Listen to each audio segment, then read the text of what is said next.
Welcome back to Let's Make a Game, a channel about making computer role-playing games using the free program Twine and the Sugarcube format for Twine. In this video, I would like to talk some more about the new project which I introduced in my previous video, writing a game which will emphasize strategy a bit more than role-playing games often do, while still having sort of role-playing game characteristics, while still feeling like you have a character and that you're playing that character. The name of the game provisionally is Blaze. That's the name of the original rules which I came across on Board Game Geek and got permission to use. It's not a very relevant name anymore because the original game was about fighting fires.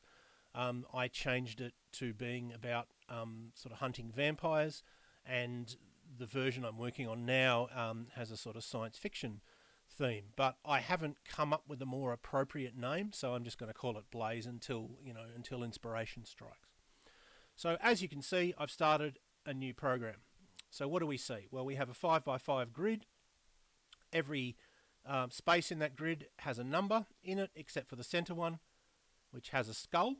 And we have a continue button, and if we press continue, we will find that the squares directly above, below, to the left and to the right of the skull will change. They will either get a skull themselves or the number that's in them will increase. So we click continue and we can see that, yep, the top one and the bottom one have got a skull, and the other two, the numbers have increased.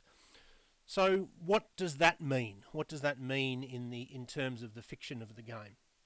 Well, each of the 25 spaces represents a solar system in a sort of science fictional, future galaxy. The skull represents areas that are under the control of the bad guys, who I'm calling the Empire for now. I know that's not very original, but, do it first, you can make it good later.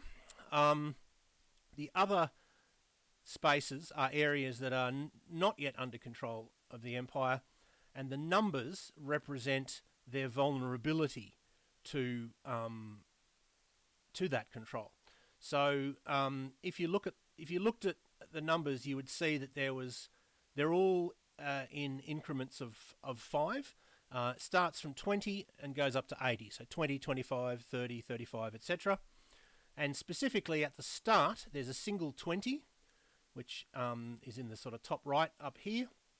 There's a single 80, which is to the right of the skull. And then there's 2 each of every other increment. So there should be 2 25s. One there and one there. 2 30s. There's one there and one directly below it, and so on, up to 2 75s. And they're all percentage chances. Now, what happens at the very beginning of the game, what we're seeing here, is that the bad guys will have a chance to expand, and they have a chance to expand to all of their orthogonal neighbours. Orthogonal means non-diagonal, so not this 50, the 20, the 75 and the 30, but the 50, 30, 80 and 35 that are above, below, to the left and to the right of them. And the way that it works, because it's all increments of 5%, 20, 25, 30, 35, we could have dealt, in the code, we could have dealt with random numbers from 1 to 100, but I decided to deal with random numbers from 1 to 20 and then multiply that by 5. So, for example, if you've got a 40% chance of something happening, you could say, all right, we'll generate a random number from 1 to 100, and if it's 1 to 40, then that thing happens. But equally, you can do it with a random number from 1 to 20. You can generate a random number from 1 to 20, and if that number is 1 to 8, then the thing happens. And I just thought that made the code a little bit easier. In fact, what I've done specifically is it generates a random number from 1 to 20 and then multiplies it by 5 and then compares it to these percentages. This is one of those things that there's no best way of doing it. As far as what the player sees, it will be exactly the same. Some people might find it more sort of intuitive to just use percentages, but that's what I've done anyway. And so for each of the areas, it will roll or simulate rolling a 20-sided die. Essentially, it'll create a random number from 1 to 20. And then multiply that by 5. And if that number is less than or equal to the percentage vulnerability, which is what the game calls those numbers, then that planet gets a skull. It's considered to be fallen in the terminology of the game. And of course, the way it works is that if you get 13 planets fallen, including the one at the start, you lose the game. We'll see how you win the game as we sort of get to later bits of the code. If the number is not less than or equal to the target number, in other words, if it's higher, then there's still an effect, which is that the system, its vulnerability increases to that new number, but with a limit of 80. So, as an example for this one here that's got a 50% chance of falling, let's say we rolled an 11, the system would multiply that by 5 to get 55. It would say, well, 55 is greater than 50. So instead of giving this one a skull, we'll increase the vulnerability to 55. However, if we rolled a 19 or a 20, it wouldn't multiply that by 5. It would multiply that by 5 to compare it, but it wouldn't raise it to 95 or 100. It would only raise it to 80. The 80 is a sort of hard limit. It can never get higher than that. And so, because of that rule, the vulnerability can increase quite quickly. Even though it's a very low one, like this 30 or this 35, we might find that it gets very high when we press the continue button. And yeah, indeed we do. We see that this one's now 65, this one's now 75. So that's a rule that wasn't in the original rules. The way it originally worked was it was a chance in 6, and it went up by 1 in 6 each time. So I'm trying this harsher rule. We'll see, maybe it's too harsh, maybe it makes the game impossible. But, that's what we're doing now. The next thing that happens once you have that initial expansion is that the player should pick 2 areas to be their base, and the player's agents will be recruited into those bases and sort of move out from there. But I haven't coded that yet, so that's something we'll be doing in a future video. So all I've done so far is setting up the board, displaying the button that says continue, and then doing the initial expansion of the bad guys, increasing the numbers or putting skulls on these planets. So I would like to spend the rest of the video, as usual, looking at the code that allows that to happen. I should say, and I should have said this at the beginning, but it slipped my mind, I'm using a different computer to record this. I'm using my own computer, whereas up to now I've used my girlfriend's computer. My computer is less good, but her computer's video program started to have some problems. So I don't, there might be issues with the sound or the quality of the picture, etc. We'll just have to see what happens. All right, so let's have a look at the code. So as you can see, we've got 4 passages. Initialize sets up the initial variables. Set up vulnerability. As I said before, vulnerability is those numbers that appear in the planets that haven't fallen yet. Display, well, that's what you might think. It's show the player what's happening. And then we have a special passage for expansion, or more specifically, it's the initial expansion that happens at the start of the game. The Empire, the baddies, will expand as time goes on as well. But we haven't coded that yet. So let's go through this. We set a variable fallen to 1. That's the number of planets which the Empire controls. And if this hits at least 13, then you lose. We set the variable start to 0. This is needed when we display the board because we need to know what stage of setting up are we at? Are we at the start where we have the continue button? Are we at the next stage where the player has to click on which areas they want to be their base? Are we choosing the first base or the second base? Because that makes a difference to what should happen. Or have we gotten through all that and we're in the sort of main part of the game? The computer needs to know that, and that's what start does. We initially set it to 0, which is, of course, as you might expect, the very beginning. We haven't done the initial expansion. This is a special array which deals with the coordinates for the planets that will initially maybe be fallen, if that makes sense, the ones that are above, below, to the left and to the right of the center planet. And that's just the X and Y coordinates in order. So we have 3, 4, 3, 2, 2, 3, and 4, 3. And if you looked at the board, 3, 4 is 1, 2, 3, 1, 2, 3, 4. And then the other coordinates are the ones that are in the other north, south, west, and east, if, as it were, of the center square.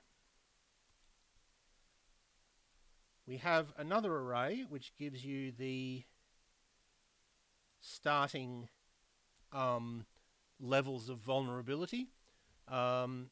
This one I've started from this array. I started from the first number, which is slot 0. This array I didn't. I'm a little inconsistent about this, but usually I don't. Usually I do what I've done here, which is put in a couple of quotes so that slot 0 isn't used and we start from slot 1.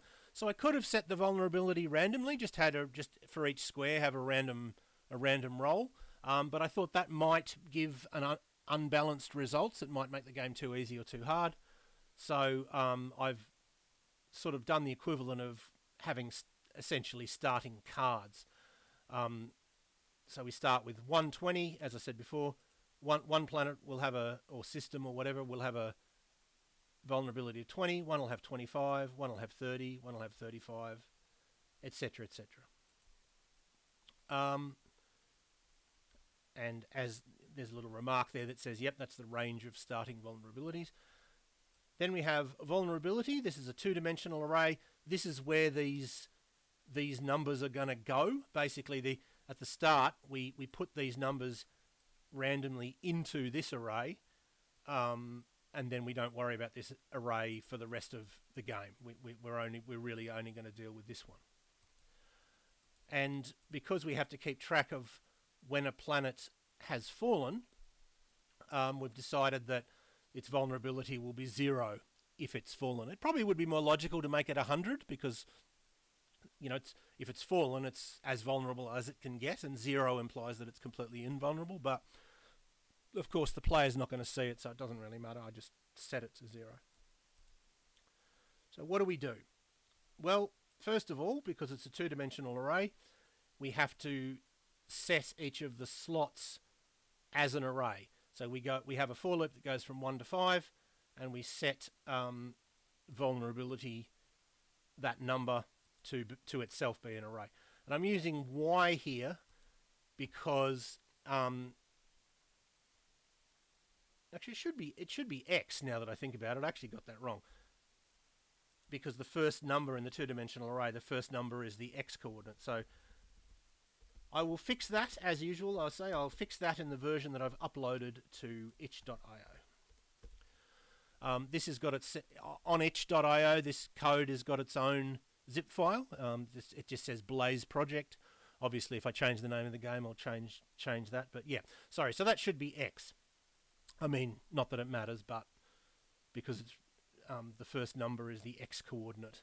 And then I've just got a little note that says Z, Y, X, and W are temporary variables, as usual.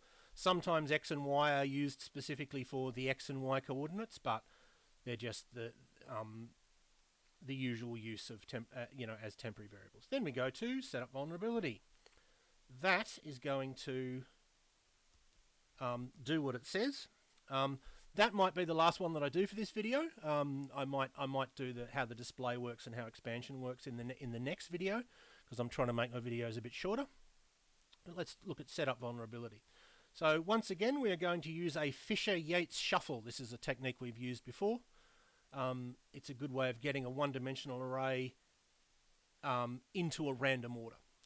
So we have a for loop that goes from 1 to 23. Why 23 when it's a 5 by 5 matrix? That shouldn't it be 25? Well, the center square doesn't have a vulnerability score, or at least not one of the random ones, because it's already fallen. And we don't, when we do a Fisher-Yates shuffle, you don't go up to the very last slot, and I'll show you why. So we have a for loop that goes from 1 to 23. We choose a random number from Z to 24. Now, if Z went all the way up to 24, that would be a random number from 24 to 24. Well, that's not a random number, right? If you have random and you have the two numbers the same, it'll just pick that number. And it only does something if Z does not equal Y. So if this went all the way up to 24, it wouldn't cause an error, but you'd have a pointless step where when Z was 24, it would set Y equal to random number from 24 to 24. Well, that's 24. If Z does not equal Y, well, Z is 24 and Y is 24, so it wouldn't activate. So that last step would be pointless. So that's why we only go up to 23. You go up to the number of elements in the array minus 1. So if Z does not equal Y, we swap slot Z with slot Y. So we use this set square bracket v levels Z, v levels Y equals v levels Y, v levels Z. So v levels Z becomes the old value of v levels Y, v levels Y becomes the old value of v levels Z. So what we're doing there is we start with 1. We say, well, which slot out of all of these is going to be in slot 1? Let's say we pick 13. Great, we'll swap slot 13 with slot 1. Then we go to slot 2. We say, out of all of the remaining slots, which one's going to be in slot 2? We might pick slot 2 randomly. It says, all right, great, well, we'll just keep it as it is. Then we go to slot 3. So essentially what you're doing is the computer is like reaching into a bag and saying, okay, whichever one I pick, that's slot 1. Then I'm going to pick something out of what's left in the bag. That's going to be slot 2. Then I'm going to pick something out of what's left in the bag. That's going to be slot 3, and so on. And so therefore the order will be random, and no arrangement has more probability than another. It will pick, giving each possible arrangement an equal probability. So now we have V levels is in a random order. So how are we going to get, remember I said that we don't use V levels for most of the game, we use vulnerability. So we have to write V levels into vulnerability, and as the note says, V levels is not used after that. So we set X equal 5 and Y equal to 0. Why? That seems like an odd sort of choice. Well, what we're doing is we're conceiving of these as grid coordinates. And we're conceiving of this one as 1, 1, because X always goes first. This one's 2, 1, this one's 3, 1. So 5, 0, we're sort of starting over here, sort of off the board, but to the right. Well, why would we want to start down there? Well, I'll show you. We have a for loop that goes from 1 to 24. We increase X by 1. So if we were here, we'd go to here. If we're here, we go to here. If we're on the right-hand column, we'll go to sort of here, off the board. But then it says if X equals 6, well then we set X back to 1 and we increase Y by 1. So we start with X equal to 5 and Y equal to 0. Then we increase X by 1, so X equals 6. And then that triggers that if X equals 6 to set X back to 1 and increase Y by 1. So after that operation, once we're down here, we will end up at 1, 1, which is of course where we want to be. Then we have a special, and what we're doing is writing things from the V levels array into the vulnerability array, but we don't want to write anything into this starting area or square or planet or whatever, because it's already fallen and it's not one of the ones that we need to assign a value to. So we have a special bit of code that says if x equals 3 and y equals 3, we'll set the vulnerability of slot 33 to 0, which is what we've chosen to indicate something that already fallen, and just set x++. Just skip past it if you get to 33. And then we set vulnerability xy equal to v-levels z, z being the variable that we're using in this for loop. And then it will do the same thing again for z equal 2. It'll increase x. It'll say if we sort of come to the end of the row, if so, do that. If we come to that square 3, 3, if so, skip past that. But either way, once we've done all that, write the next v-levels slot into vulnerability xy. And thus the one-dimensional array v-levels gets scrambled up with that fishy Yates shuffle, and then it gets written into the two-dimensional vulnerability array. And so we should have a different, every time we restart, we should have a different setup. And that does seem to be the case. Obviously the skull's always in the center until we press that continue button, but the numbers are all in different places.